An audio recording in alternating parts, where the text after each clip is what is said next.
We have a customer with a GE, very old dishwasher. As you can see the way the plumbing is, you got a shut-off valve here, which is seized. You cannot really force it, and I wouldn't recommend you forcing it, because if you force it and it breaks, there's nothing you can do. You're gonna have water all over the places, and it's a big building. Sorry? You can't put oil or anything? No, you can't. And this water line comes all the way from the back. It's a copper line. It also comes from here. There's no shut-off valve because the building didn't put any shut-off valve there, and instead they just added here under the dishwasher, which is a very bad spot. The customer has a new dishwasher. The building cannot shut off the water to the dishwasher, so I can get rid of this shut-off valve, cut the copper line all the way to the back, add another new shut-off valve like a shark bite, and then I can reinstall that dishwasher easily. But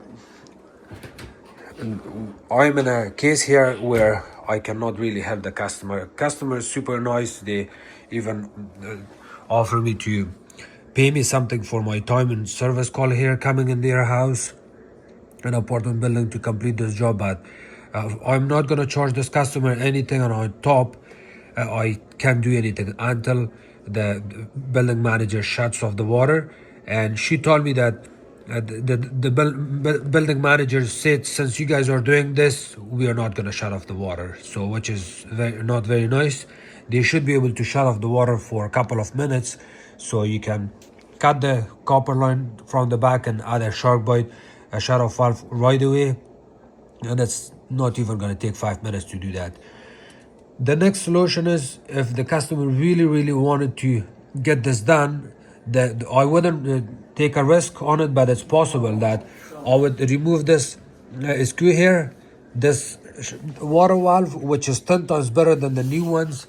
The new ones are cheap built and they're not very good, but this one is 10 times better.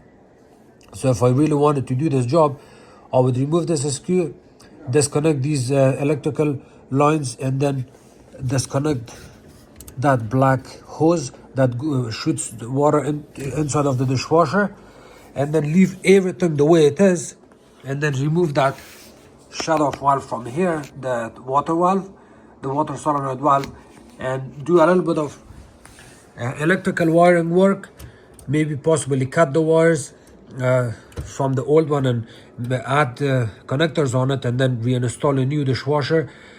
The bad part of doing that is you're taking a risk, and the second part is that it may void the warranty on that dishwasher if anything happens in future, and the technician comes from Whirlpool company and they see this solenoid valve, they're going to void the warranty. So because of that, I'm not going to take this chance, and I'm going to say sorry to the customer, and I cannot help them.